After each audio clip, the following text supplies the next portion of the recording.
ओम भूर्भुवः स्वः तत्सवितुर्वरेण्यं भर्गो देवस्य धीमहि धियो यो न प्रचोदयात्।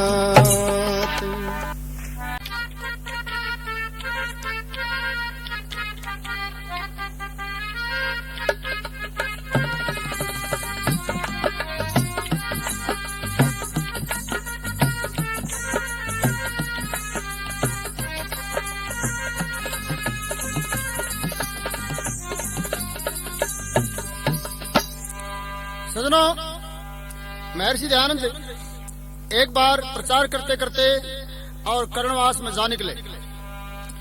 वहां पे बहुत बड़े बड़े रास रचाए जाते थे, बहुत बड़ी रासलीला की जाती थी, नंगे नाच होते थे, शराब पी जाती थी और कुकर्म होते थे वहां पे।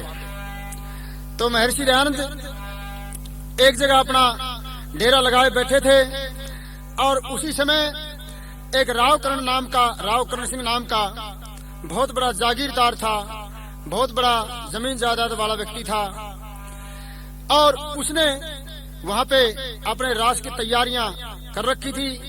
बड़े बड़े शामियाने लगा रखे थे, बड़े बड़े नाचने वाले दूर दूर से बुला रखे थे और बड़े खाने बना रखे थे और आसपास के जितने साधु थे, सन्यासी थे, उन सभी को बुलाने के लिए नौकर चाकर भेज दिए कि जो भी जंगल में कोई साधु हो, कोई फकीर हो, सन्यासी हो, वानप्रस्थी हो, कोई भी हो, उसको यह रास में बुलाओ और उसको भी खाना खिलाओ और रात को रास देखेगा। तो वो नौकर चाकर घूमते घामते और महर्षि दयानंद के पास भी पहुंच गए और कहा, बाबा आज आपने हमारे यहाँ राव साहब जो रास रचा रहे हैं उसमें भाग लेना है। महर्षि दयानंद ने मना कर दिया, कहा मैं नहीं आऊंगा क्योंकि मैं किसी के घर नहीं जाता, किसी के रास में भाग नहीं लेता मैं। अब ये तो चले गए और रात को इन्होंने रासलीला की। सुबह सुबह राव कर्ण सिंह मूछ बना करके और घोड़े के ऊपर सवार होकर के अपनी तलवार लेकर के घमंड से भरपूर था और राव कर्ण सिंह स्वामी दयानंद के तंबू के पास आए, आकर के खड़े हो गए। स्वामी जी बोले, आओ आइए महाराज, बैठिए श्रीमान जी। कहा बैठेगा, तुमने मेरा अपमान किया है। कहा मैंने क्या अपमान किया? तो राव कर्ण क्या कहता है, महर्षि दयानंद को एक साधारण साधु समझा और क्रोध में आकर के राव कर्ण सिंह स्वामी दयानंद से बोले, वो राव कर्ण ने कहा ऋषि से क्यों मेरा अपमान किया, रात को मैंने रास रचाया क्यों ना उसमें भाग लिया, रात को मैंने रास रचाया क्यों ना उसमें भाग लिया। कहा ऋषि ने, जग से हम तो साधु और सन्यासी हैं, नहीं किसी के घर में जाते हम जंगल के वासी हैं, नहीं किसी के घर में जाते हम जंगल के वासी हैं। गंगा जी सब पाप काटती, मानोगे के नहीं बता, तुम इसको क्या मानोगे मुझे अपने दिल की सही बता, तुम इसको क्या मानोगे मुझे अपने दिल की सही बता। राव कर्ण एकदम और क्रोध में आकर के महर्षि से कहते हैं कि मेरे रास में क्यों नहीं आए। ऋषिवर कहते हैं कि हम किसी के वास पे, किसी के निवास पे, किसी के मकान पे हम नहीं जाते क्योंकि मैं साधु हूँ, सन्यासी हूँ। तो बोले अच्छा तुम एक बात बताओ, गंगा में स्नान करने से पाप कटते हैं कि नहीं कटते? तो महर्षि दयानंद क्या जवाब देते हैं, कहा ऋषि ने गंगा जल को, ये भी तो एक पानी है, मैल कटेगा पाप कटे ना, ये तेरी नादानी है, मैल कटेगा पाप कटे ना, ये तेरी नादानी है। इतनी सुन के राव करण के गुस्सा बदन में छाया था। दुष्ट नीच तू कहाँ से आ गया, स्वामी को फरमाया था। दुष्ट नीच तू कहाँ से आ गया, स्वामी को फरमाया था। स्वामी को महर्षि दयानंद को अब शब्द बोलता है, कहता है तू तो नास्तिक है, पापी है, तू गंगा जल को भी पाप काटने से मना करता है।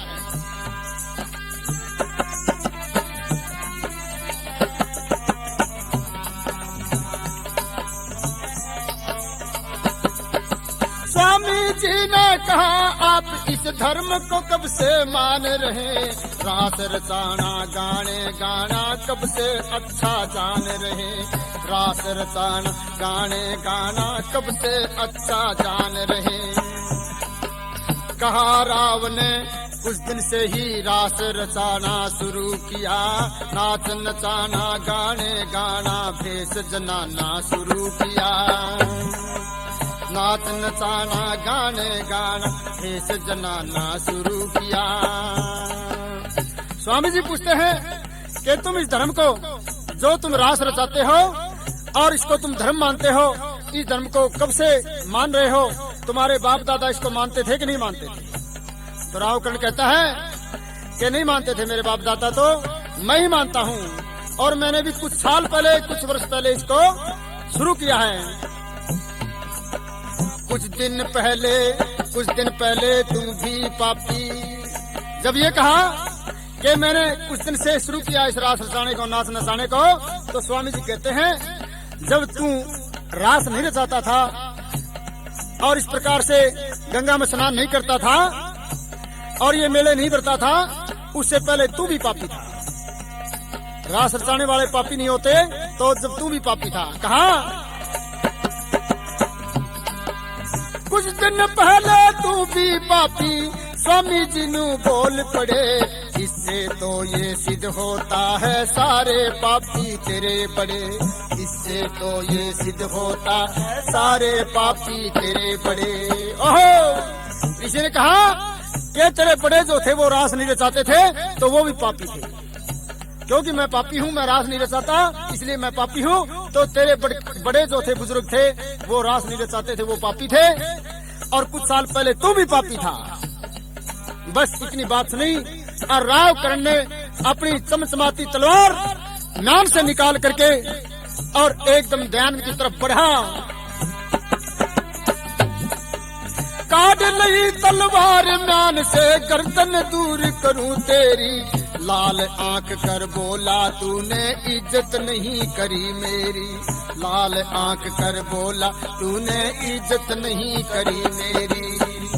अरे पापी, तू तो मेरी इज्जत भी नहीं करता। पता है तेरे को मैं कौन हूँ, कितना बड़ा आदमी हूँ। गंगा को भी नहीं मानता, रास को भी नहीं मानता और मेरे सामने बोलता है तू। ये शब्द कहे और तलवार निकाल करके स्वामी जी की तरफ पांव बढ़ाए और स्वामी जी के ऊपर वार करने से पहले हाथ बढ़ा के स्वामी जी ने खड्ग राव की पकड़ ली। दूसरे हाथ से बुझा ऋषि ने राव साहब की जकड़ ली। दूसरे हाथ से बुझा राव साहब की जकड़ ली। छीन लई तलवार फिर वो धरती में कस के मारी। दो भागों में पड़ी हुई वह भूमि पे नारी नारी। दो भागों में पड़ी हुई वह भूमि पे नारी नारी। ओहो, राव कर्ण का घमंड चूर हो जाता है जब स्वामी दयानंद की तरफ तलवार झोंकी और स्वामी जी ने अपने हाथ बढ़ा करके तलवार को पकड़ लिया और छीन करके, क्योंकि सोचा दुष्ट है, मार देगा तो फिर क्या बनेगा, फिर कुछ नहीं कर सकते। उससे पहले मौका, क्योंकि कहते हैं हाथ का उक्का फिर मारे और वक्त का उक्का सिर मारे। जो टाइम उग जाता है, वक्त उग जाता है तो सिर मारता है। स्वामी जी उगते नहीं थे, एकदम से हाथ बढ़ाया और तलवार झपट करके छीन ली और जमीन के ऊपर खींच के मार दी। उसके दो टुकड़े हो जाते हैं तलवार के और राव कर्ण का हाथ दूसरे हाथ से पकड़ करके भींच दिया। राव कर्ण का छोटा सा मुंह हो जाता है और कहा और आओ, ये तलवार ले जाना घर, बच्चों को दे देना, खेल लेंगे इससे। तू मेरे को इस तलवार का डर दिखाना चाहता है, तू मेरे को मारना चाहता है, इस तलवार से मेरे को भयभीत करना चाहता है। आत बीच कर कहा ऋषि ने, खून बंद कर दूं तेरा, सन्यासी हूँ पाप लगेगा, धर्म नहीं कहता मेरा, सन्यासी हूँ पाप लगेगा, धर्म नहीं कहता मेरा। और आओ, तेरा हाथ भींच करके, तेरी नाड़ी और तेरा खून बंद करके तेरे को मैं मार सकता हूँ, लेकिन मैं साधु हूँ, मैं सन्यासी हूँ, मेरा धर्म नहीं कहता, मैं इसलिए तेरे को छोड़ रहा हूँ, और तू अपनी दुष्टता से बाज आ जा। और एक काम कर, शास्त्रार्थ गर करना है तो तेरे गुरु को बुलवा ले, सारा पता लग जाएगा, पोल धर्म की खुलवा ले, सारा पता लग जाएगा, पोल धर्म की खुलवा ले। अगर शास्त्रार्थ करना है तो तेरे गुरु को, रंगाचार्य को बुला ले पीलीभीत से, और मेरे साथ शास्त्रार्थ कर लो, तुम्हें पता लग जाएगा तुम्हारा ये रास रचाने वाला धर्म सच्चा है या हमारा धर्म सच्चा है। शास्त्रार्थ गर करना है तो तेरे गुरु को बुलवा लो, सारा पता लग जाएगा, पोल धर्म की खुलवा लो। और शस्त्रार्थ गर करना है तो, शस्त्रार्थ करना है तो किसी भूप से भिड़ के देख लिए, राम रखे तेरा भरम मिटेगा, उनसे लड़के देख लिए, राम रखे तेरा भरम मिटेगा, उनसे लड़के देख लिए। अगर तूने शास्त्रार्थ करना है तो अपने गुरु को बुलाओ, मेरे साथ करो, मैं तैयार हूँ। और शस्त्रार्थ करना है, लड़ाई करनी है, तो किसी राजा को मैं पत्र लिख देता हूँ, उस राजा से तू जाकर के अपना युद्ध कर ले, अपना बहम मिटा ले। मैं साधु हूँ, मैं सन्यासी हूँ, मेरे ऊपर क्यों तू रोब जमाता है, क्यों अपने बल आजमाता है तू, और मैं तेरे को मार सकता हूँ, लेकिन मैं नहीं मारूंगा क्योंकि मैं सन्यासी हूँ। रावकरण ने कहा ऋषि से, क्यों मेरा अपमान किया, रात को मैंने रास रचाया, क्यों ना उसने भाग लिया, रात को मैंने रास रचाया, क्यों ना उसने भाग लिया।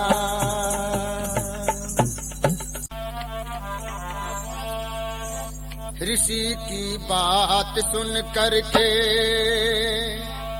बहुत नाराज होते हैं, ऋषि की बात सुन करके बहुत नाराज होते हैं, वो क्या जाने दयानंद को गलत अंदाज होते हैं।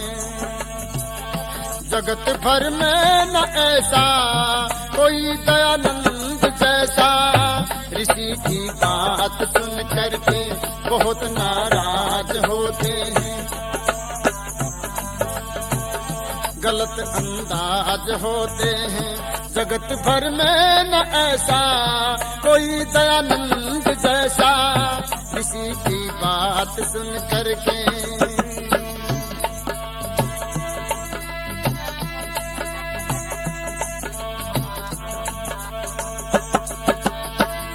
ऋषि को राम हम समझे, मगर वो तो घर बारी थे,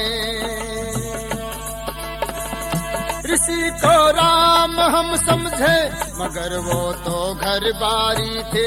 अगर घनश्याम समझे तो श्री कृष्ण मुरारी थे। निराले थे वो दुनिया में कि उनकी बात निराली, बात निराली, बात निराली। ऋषि की बात सुन करके बहुत नाराज होते हैं, वो क्या जाने दयानंद को गलत अंदाज होते हैं। जगत भर में न ऐसा कोई दयानंद जैसा, ऋषि की बात सुन करके। देखिए, महापुरुष अपने समय समय पे आते रहते हैं, लेकिन हम अगर किसी महापुरुष को तुलना करके देखें तो महर्षि दयानंद और रामचंद्र जी हमारे पूज्य हैं वैसे, लेकिन राम भी वन में जाते हैं, घर त्यागते हैं, घर छोड़ते हैं, और महर्षि दयानंद भी घर छोड़ते हैं, घर त्यागते हैं। अब दोनों में फर्क क्या है? राम को राजा का आदेश मिला था, राम को पिता का आदेश मिला था, इसलिए घर से जाना पड़ा, और महर्षि दयानंद को किसी का आदेश नहीं था, बल्कि अपने आप घर को त्याग रहे हैं। और देखिए, महर्षि दयानंद के साथ ना उनका कोई चेला था, ना उनका कोई भाई था, ना कोई साथी था, और रामचंद्र जी के साथ तो उनका भाई भी था, सीता भी थी। टाइम पास करने के लिए उनके लिए कोई मुश्किल नहीं थे, लेकिन रिसीवर तो अकेले निकले थे।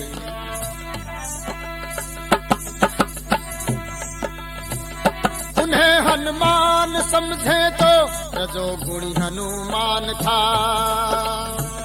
उन्हें हनुमान समझे तो रजोगुणी हनुमान था। अगर भी समझ ले तो नहीं वेदों का ज्ञान था। अखंड ब्रह्मचारी थे स्वामी, पी गए जहर की प्याली, जहर की प्याली, जहर की प्याली। किसी की बात सुन करके बहुत नाराज होते हैं, वो क्या जाने दयानंद को गलत अंदाज होते हैं। जगत भर में न ऐसा कोई दयानंद जैसा, किसी की बात सुन करके। देखिए, हनुमान जी भी ब्रह्मचारी रहे, लेकिन राम की आज्ञा का पालन करने के लिए, राम को खुश रखने के लिए, राम को खुश रखने के लिए हनुमान जी ब्रह्मचारी रहे। और भीष्म पितामह भी ब्रह्मचारी रहे, उन्होंने भी कोई कारण था, इसलिए ब्रह्मचर्य का पालन करना पड़ा। उन्होंने अपने बाप की शादी करवानी पड़ी।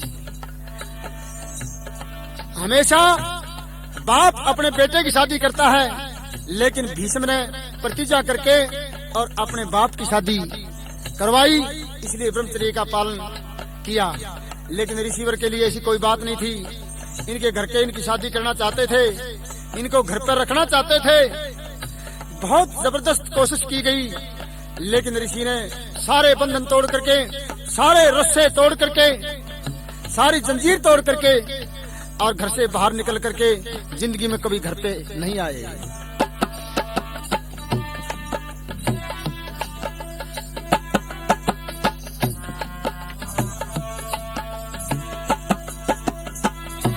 अनेकों ही विरोधी थे, कभी परवाह नहीं मानी। अनेकों ही विरोधी थे, कभी परवाह नहीं मानी। जान कर ज्ञान वेदों का ठीक सच्चाई पहचानी। कहीं पत्थर थे स्वागत में, कहीं पे मिलती गाली, मिलती गाली, मिलती गाली। किसी की बात सुन करके बहुत नाराज होते हैं, वो क्या जाने दयानंद को गलत अंदाज होते हैं। जगत भर में न ऐसा कोई दयानंद जैसा, किसी की बात सुन करके।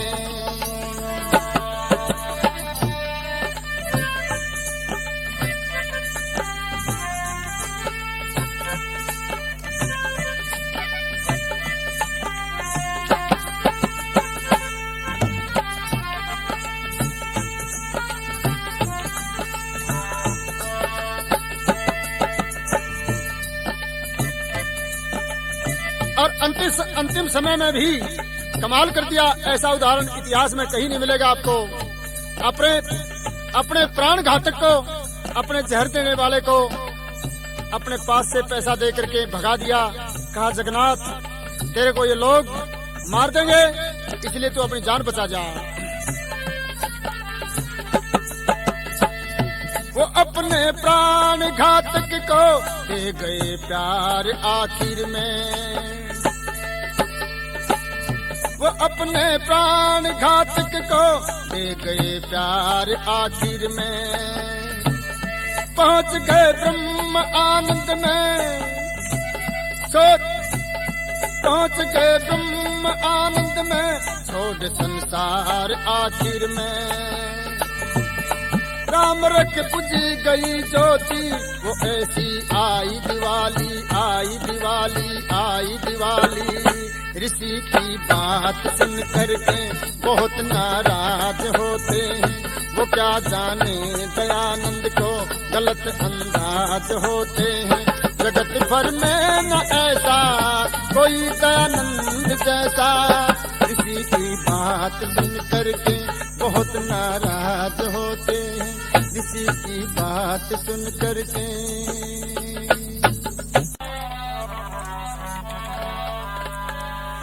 ऋषि राज तेरा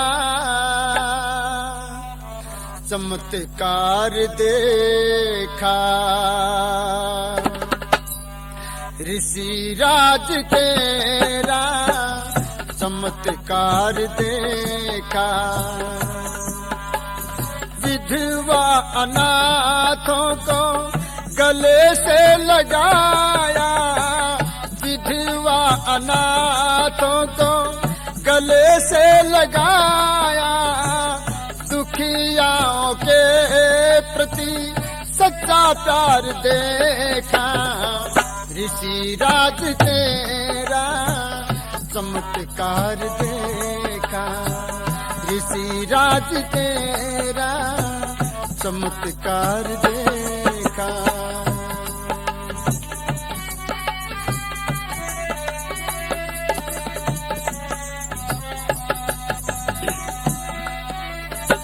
आज सारे जमाने में जादू तेरा, आज सारे जमाने में जादू तेरा।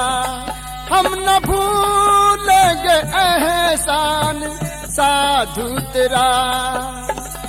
अविद्या अंधेरा छाया हुआ था, अविद्या अंधेरा छाया हुआ था। चारों ओर तूने अंधकार देखा, ऋषि राज तेरा चमत्कार देखा, ऋषि राज तेरा चमत्कार देखा।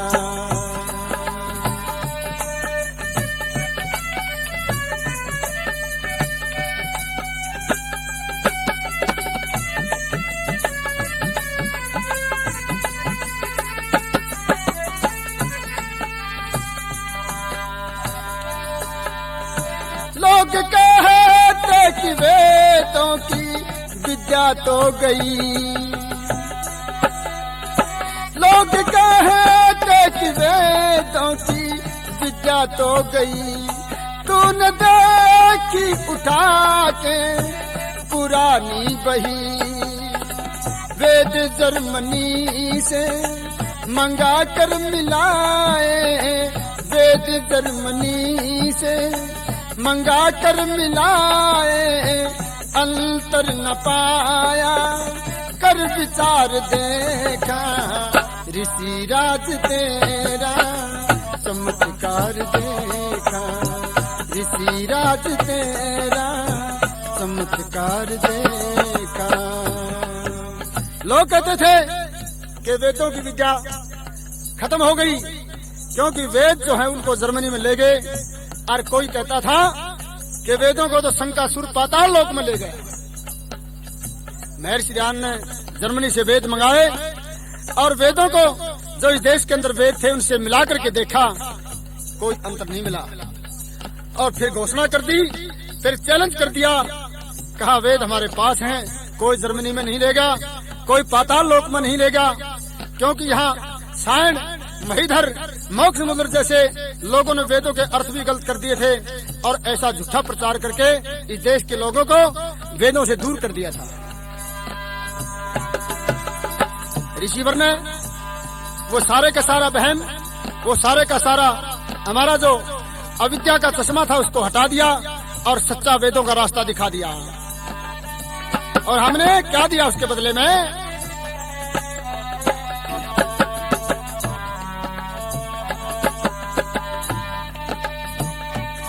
तुमको नादान नादान लोगों ने समझा नहीं, तुमको नादान लोगों ने समझा नहीं। जहर भी तो दिए ईंट पत्थर कहीं, मगर मुश्किलों में हंसते रहे तुम, मगर मुश्किलों में हंसते रहे तुम। कोई गैर समझाना परिवार देखा, ऋषिराज तेरा चमत्कार देखा, ऋषिराज तेरा चमत्कार देखा। अविद्या अंधेरा दुखिया अनाथों को गले से लगाया, विधवाओं के प्रति सच्चा प्यार देखा।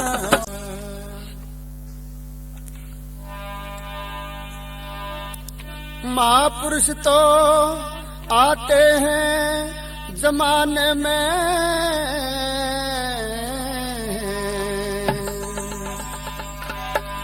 हम भी तैयार रहते हैं उनको मिटाने में।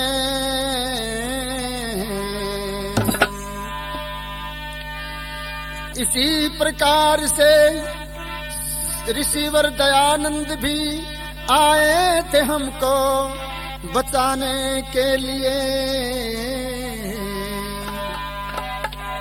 हमने भी कसर ना छोड़ी उनको सताने में।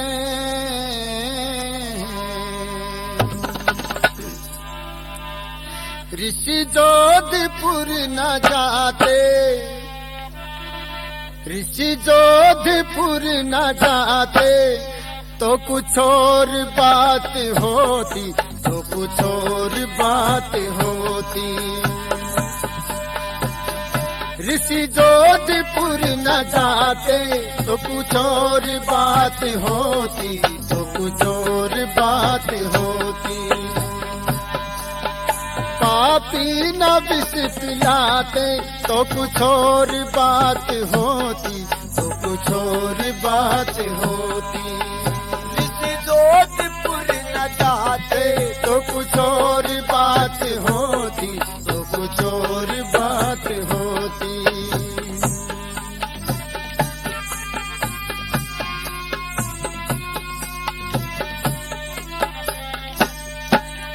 वो सूर्य जहां में और भी प्रकाश देता, वो सूर्य जहां में और भी प्रकाश देता।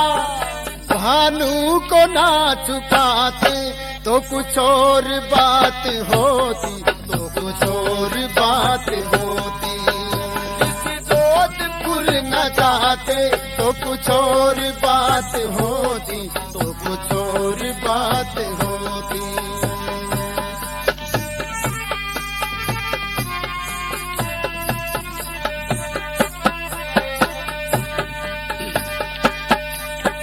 वेदों का भी अधूरा जो भाष्य रह गया है, वेदों का भी अधूरा जो भाष्य रह गया है।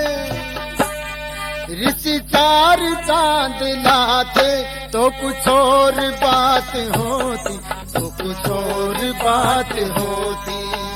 जोधपुर न जाते तो कुछ और बात होती, तो कुछ और बात होती। पापी न विष पिलाते तो कुछ और बात होती, तो कुछ और बात होती। वो जहर का जो प्याला हाथों से छूट जाता, जहर का जो प्याला हाथों से छूट जाता। या हाथ थर थराते तो कुछ और बात होती, तो कुछ और बात होती। जोधपुर न जाते तो कुछ और बात होती, तो कुछ और बात होती। अगर वो पापी जगन्नाथ रिसीवर को जहर देने के लिए तैयार हुआ था, उस वक्त उसका हाथ से प्याला छूट जाता तो एक युग पुरुष हमारे लिए और भी रास्ता दिखाते और हमारे लिए और लंबे समय तक जिंदा रहते। लेकिन पापी ने विष दे करके और सूर्य को, उस भानु को छुपा दिया और सदा के लिए देश को अंधेरे में धकेल दिया। थोड़े से लालच में आकर के नन्ही जान नाम की औरत वैश्या जो थी, उसने लोभ दे दिया उस पापी को, जगन्नाथ को, और उसके लोभ में आकर के और एक ऋषि को, एक चमकते हुए सूर्य को उस पापी ने छुपा दिया, इस देश से छीन लिया उसको।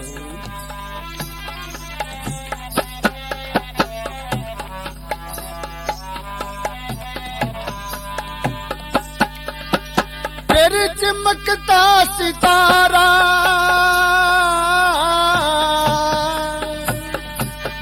फिर चमकता सितारा विज्ञान में हमारा, चमकता सितारा, फिर चमकता सितारा विज्ञान में हमारा। वो गलतियां न खाते तो कुछ और बात होती, तो कुछ और बात होती। जोधपुर न जाते तो कुछ और बात होती, तो कुछ और बात होती। वैसे महर्षि दयानंद को लोगों ने सावधान किया था। जब वो जोधपुर जा रहे थे तो लोगों ने मना किया था कि स्वामी जी जोधपुर मत जाओ, जोधपुर के लोग बड़े खतरनाक हैं, पता नहीं क्या घटना हो जाएगी। लेकिन वो तो धुन के धनी थे और परमात्मा के विश्वासी थे, वो कब किसकी मानने वाले थे। कहा ठीक है, इतने जो बिगड़े हुए लोग हैं, उनके दिमाग खराब हैं, उन्हीं को जाकर के सुधारूंगा मैं। और उस बात के ऊपर जोधपुर चले जाते हैं और जो लोगों ने कहा था वही बात बनी। अगर ऋषि को नहीं मारते, ऋषि को संसार से विदा नहीं करते तो आज हमारे देश के अंदर फिर क्या होता। जापान, जर्मनी का, अमेरिका भी हमारे, जापान, जर्मनी का, अमेरिका भी हमारे कदमों पे सर झुकाते तो कुछ और बात होती, तो कुछ और बात होती।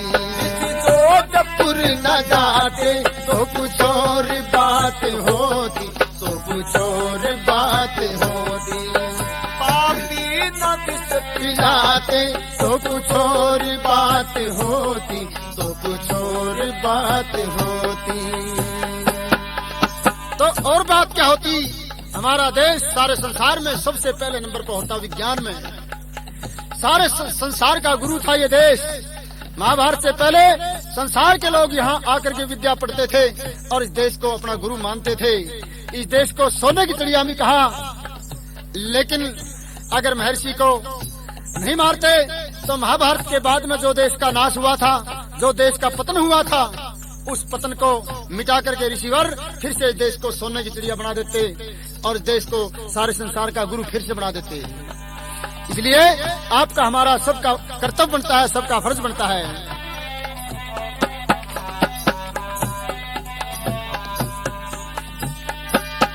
राम रख बिगा रहा है ऋषिवर के गीत प्यारे, रख बिगा रहा है ऋषि गीत प्यारे। राम रख बिगा रहा है ऋषिवर के गीत प्यारे। तुम सब भी मिल के गाते तो कुछ और बात होती, तो कुछ और बात होती। जोधपुर न जाते तो कुछ और बात होती, तो कुछ और बात होती। पापी न विष पिलाते तो कुछ और बात होती, तो कुछ और बात होती, तो कुछ और बात होती, तो कुछ और बात होती। तो जोधपुर के अंदर उनको जहर दिया गया। वहां से माउंट आबू ले गए, रोग काबू में नहीं आया। बढ़ता चला गया। दिन प्रतिदिन सारा शरीर फूट गया, क्योंकि बहुत खतरनाक जहर था। माउंट आबू से ऋषि को अजमेर ले आते हैं और अजमेर में भी बहुत इलाज किया, लेकिन बात नहीं बनी। दिवाली का दिन था और शाम को 6 बजे का समय था और एक युग पुरुष संसार से विदा हो रहा है। अजमेर के अंदर राजा भिनाय की कोठी में ऋषिवर का रहने का प्रबंध था। एक तख्त के ऊपर लेट रहे थे और उसी अवस्था में, रुग्ण अवस्था में, उनको देखने के लिए लोग, उनके भक्त आ रहे थे। तो ऋषि ने कहा कि तुम मेरे पीछे आ जाओ और जंगले, दरवाजे, जालियां सब खोल दो। और मुस्कुरा करके, प्रभु का ध्यान करके ऋषि क्या करते हैं, किस प्रकार से संसार से जाते हैं, ये मिसाल है। सुनिए। ओम नाम का सुमरन करके हंसते हंसते चल दिए। ओम नाम का सुमरन करके हंसते हंसते चल दिए।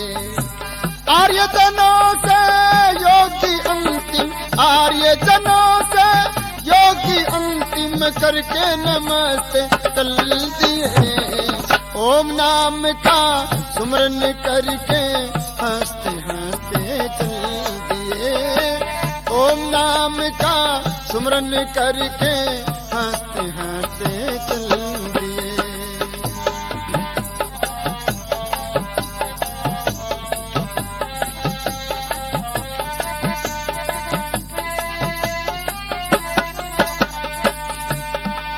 जंगले व जाली और दरवाजे, साकल व कुंडे खोल दो इनके, शुद्ध हवा के रास्ते ये सारे।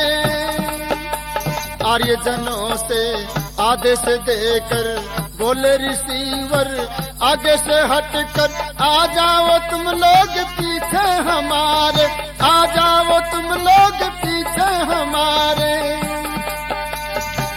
मृत्यु का कुछ भी गम नहीं था, मृत्यु का कुछ भी गम नहीं था, मुक्ति के रास्ते चल दिए। ओम नाम का सुमरन करके हंसते हंसते चल दिए। ओम नाम का सुमरन करके हंसते हंसते चल दिए। आर्य जनों से योगी अंतिम करके नमस्ते चल दिए। ओम नाम का सुमरन करके हंसते हंसते चल दिए। और लोगों से कहा, यादें हमारी कुछ न बनाना, हड्डियों को ना जल में बहाना, भस्मी को खेतों में डाल देना। यादें हमारी कुछ न बनाना, हड्डियों को ना जल में बहाना, भस्मी को खेतों में डाल देना। मंदिर न मठ हो ना ही समाधि, पूजा का साधन कोई बने ना, पाखंड को आर्यो डाल देना। पाखंडियों के पाखंड करके, पाखंडियों के पाखंड करके झेले में सस्ते चल दिए। ओम नाम का सुमरन करके हंसते हंसते चल दिए। ओम नाम का सुमरन करके हंसते हंसते चल दिए।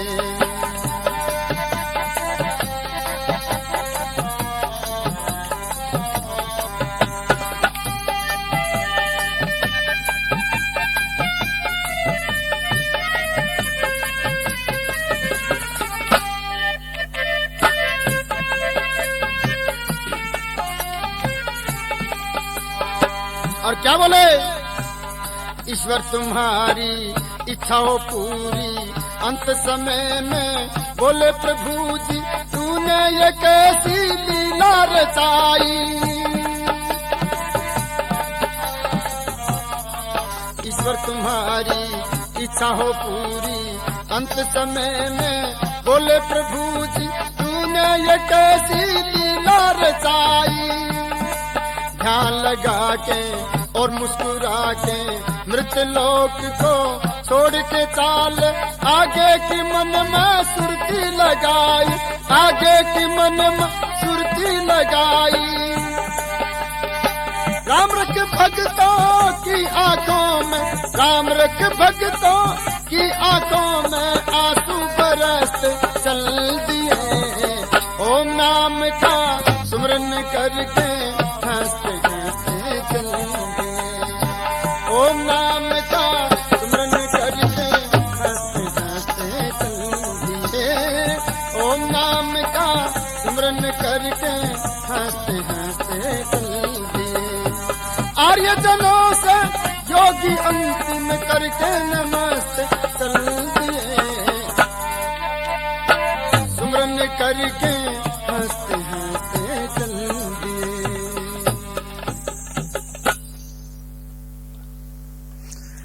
इस प्रकार से एक युग पुरुष संसार से विदा हुआ और ये ऋषि की घटनाओं की कैसेट मैंने आपके सामने आपकी सेवा में पेश की है।